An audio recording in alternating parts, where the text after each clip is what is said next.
ప్రజలందరినీ బాధ్యతాయుతంగా ఉండేలా ప్రభుత్వము, పోలీసులు చూస్తున్నప్పుడు లా అండ్ ఆర్డర్ కంట్రోల్ బావుంటుంది.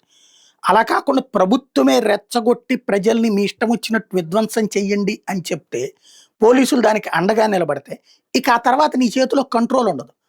హిందువుల్ని చంపడానికి, మైనారిటీలని అన్యాయం చేయడానికి, నాశనం చేయడానికి బంగ్లాదేశ్‌లో ఉన్నటువంటి పోలీసులకి అక్కడ అడ్డుపడొద్దని చెప్పేసి సహకరించమని యూనస్ ప్రభుత్వం ఇచ్చిన ఆదేశాలతో జరిగినటువంటి హింసాకాండ చూసాం. దీప్ చంద్ అనేటటువంటి హిందువుని కొట్టి చంపి తగలబెట్టినటువంటి ఇష్యూ. ఆ సందర్భంగా పోలీసుల దగ్గర ఉన్నటువంటి వ్యక్తిని పోలీసులే అప్పజెప్పి మరీ చంపించారు.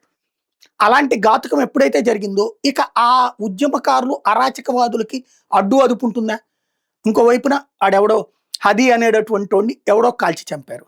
తర్వాత ఇంకొక విద్యార్థి నేతని కాల్చారు. వీటన్నిటిని అడ్డుపెట్టి ఎన్నికలు ఆపడానికి కుట్రలు పన్నుతున్నాడు యూనస్సు. తేడా వచ్చిందంటే నువ్వు దేశం విడిచి పారిపోవాల్సి వస్తుంది రే అంటూ హదీ సోదరుడైనటువంటి ఒమర్ చెప్పుకొచ్చాడు. అది ఒక ఎత్తు నడుస్తుంది. ఇప్పుడు తాజాగా ఢాకా, బంగ్లాదేశ్ రాజధాని ఢాకాలో ఒక ఫ్లైఓవర్ పైనుండి విసిరిన బాంబుతో కింద వెళ్తున్నటువంటి మనిషి మీద పడి అది నాటు బాంబు. ఆ మనిషి అక్కడికక్కడే చచ్చిపోయాడు.